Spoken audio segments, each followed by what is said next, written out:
We have been churning out content basically year-round at this point, and as the season comes up, it is time to look back at some of my favorite player takes since the end of the 2022 season. So let's take a look back at 6 players I have been acquiring all off-season long. Justin Fields. Now, Fields was the QB6 in points per game last year, and I don't think that's the ceiling. The ceiling is not QB6. The ceiling is overall QB1 in fantasy at least. But the rushing upside that's there, what he can develop into as a passer, right, that we saw at Ohio State, all of that is there. And if Justin Fields can realize the production, the talent that he's capable of, you're looking at a guy that can break fantasy. We saw it multiple times, and he's just electric. There's no other way around it. The issue, the reason he's not above Trevor Lawrence, is he has to develop into that passer. He is not that guy right now.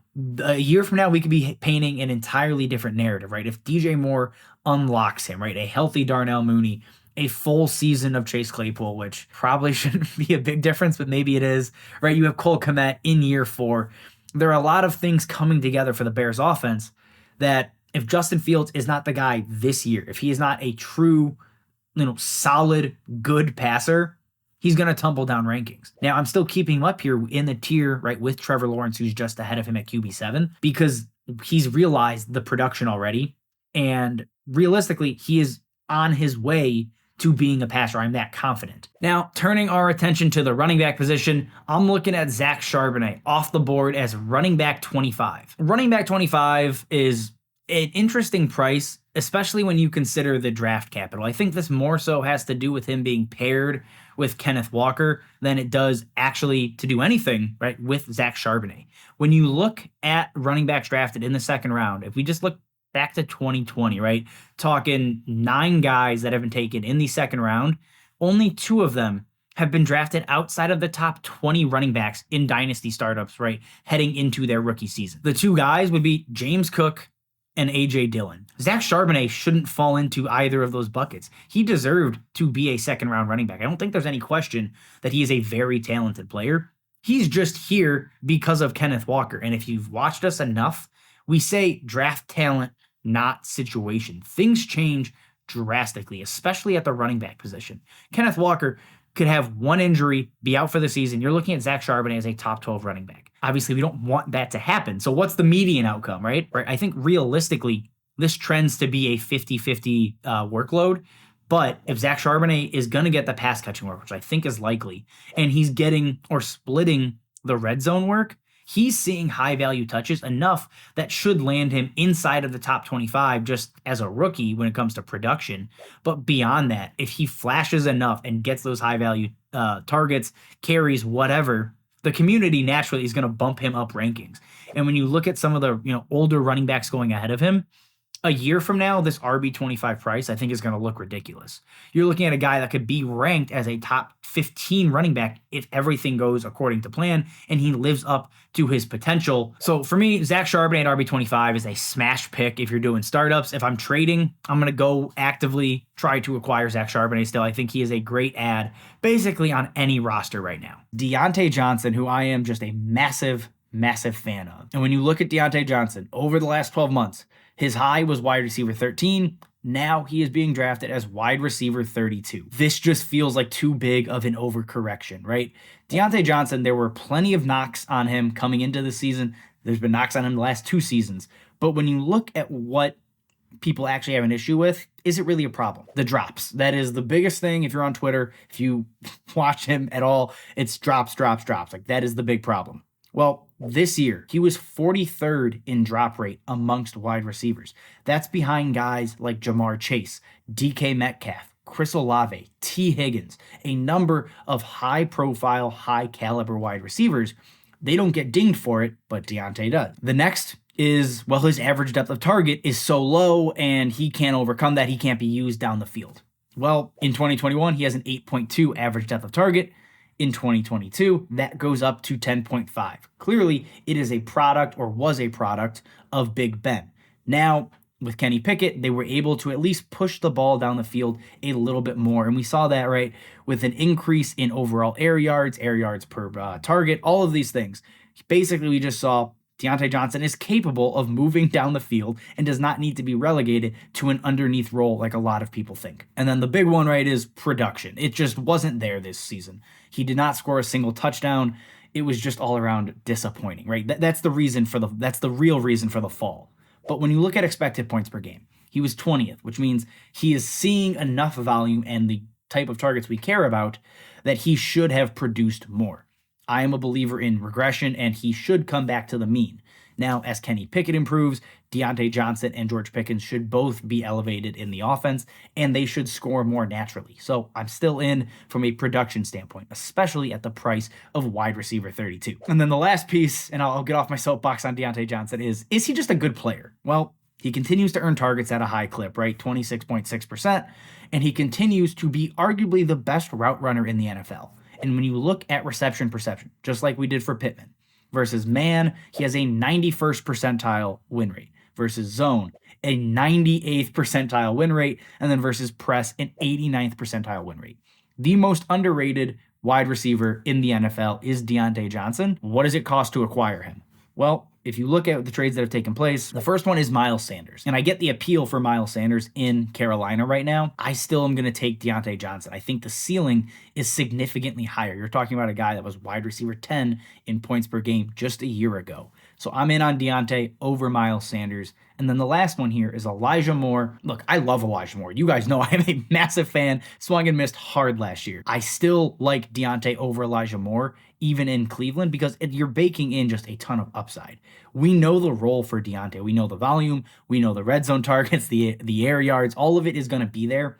We can't say the same for Elijah Moore. I think best case, Elijah Moore becomes Diontae Johnson light. And I don't mean that as a negative. I mean that as a compliment. Being a Diontae Johnson light means you see a ton of targets. You have the opportunity to score a bunch. So I prefer Diontae over Elijah Moore because you're taking on a lot of risk and upside with Elijah. Let's take a look at Antonio Gibson. Now, Antonio Gibson, I mean, we all know what his ADP used to be, right? He was a top 20 pick in 1 QB startup leagues. He was being drafted as a top 10, top 5 running back in some leagues as well. It didn't work out, so now his ADP has tumbled. He's all the way down at 117th overall. And honestly, I think we may have overcorrected on this. Why am I back in on Antonio Gibson coming off of a down season? Well, for one, their new offensive coordinator, Eric Bieniemy, I think is a signal that they're going to utilize pass-catching running backs more than they have in the past.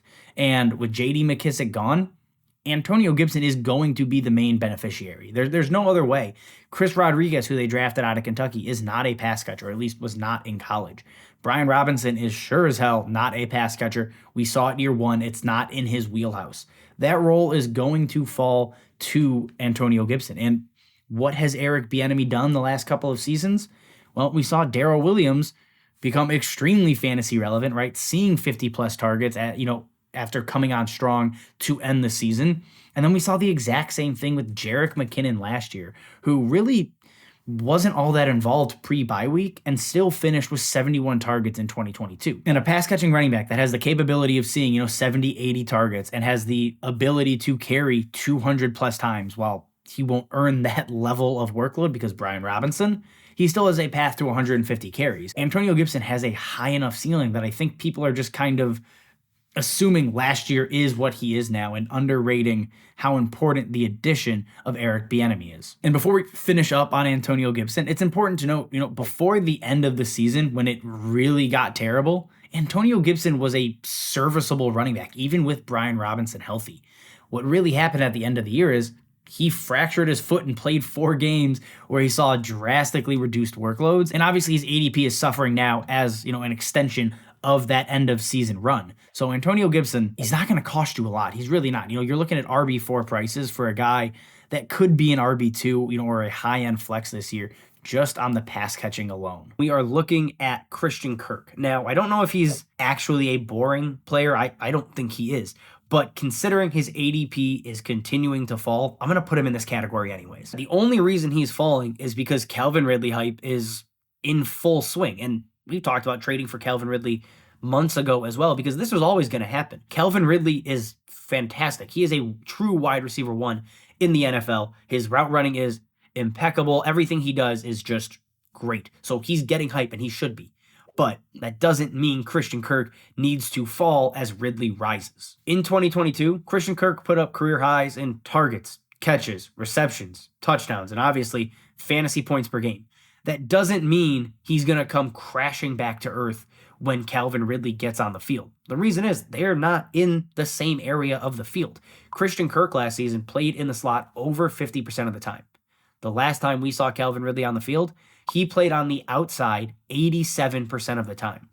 The person that's going to suffer is going to be Zay Jones. He's the guy who is going to see the biggest fall off because, well, he's no longer going to be the first look outside. That honor gets to go to Calvin Ridley. But Christian Kirk is still the guy in the slot. His role is really not changing all that much. He's going to be perfectly fine. He very well could outperform his wide receiver 19, points per game finish in 2023. Him and Calvin Ridley both have the upside of, top 20 wide receivers at the same time. But them both finishing that high would not shock me in any world, right? This offense is just getting better. Back to the DLF trade finder. We have one where it is Christian Kirk and George Kittle straight up.